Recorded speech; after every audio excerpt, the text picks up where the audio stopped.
birthday to you. Happy birthday to you. Birthday मनाएंगे, birthday मनाएंगे।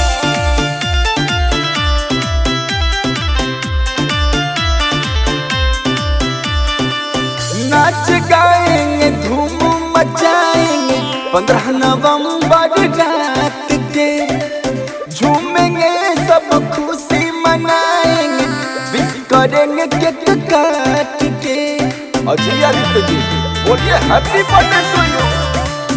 नाच गाएंगे धूम मचाएंगे 15 नवंबर रात के झूमेंगे सब खुशी मनाएंगे विश करेंगे केक काट के।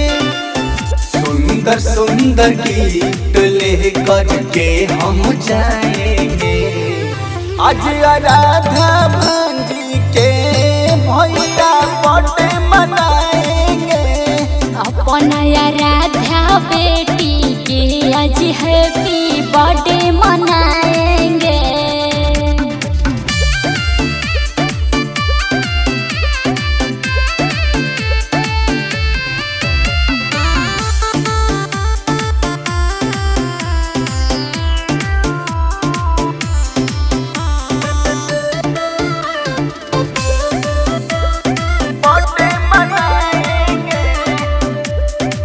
बनेगा पुआ पूरी मेवा मलाई मिलजुल के देंगे हम सब उसको बधाई।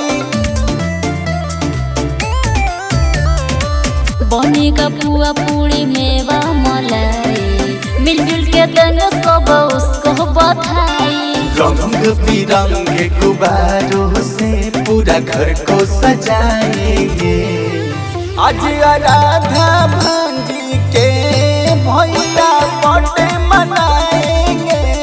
अपना हल्ला डोहरानी के आज हैप्पी बर्थडे मनाएंगे। Happy birthday to you. Happy birthday to you.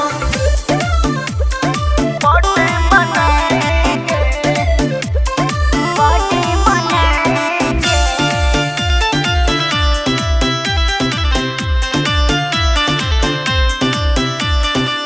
गांव मोहल्ला में धूम मचेगा विद्यानंद बिया का गाना बजेगा।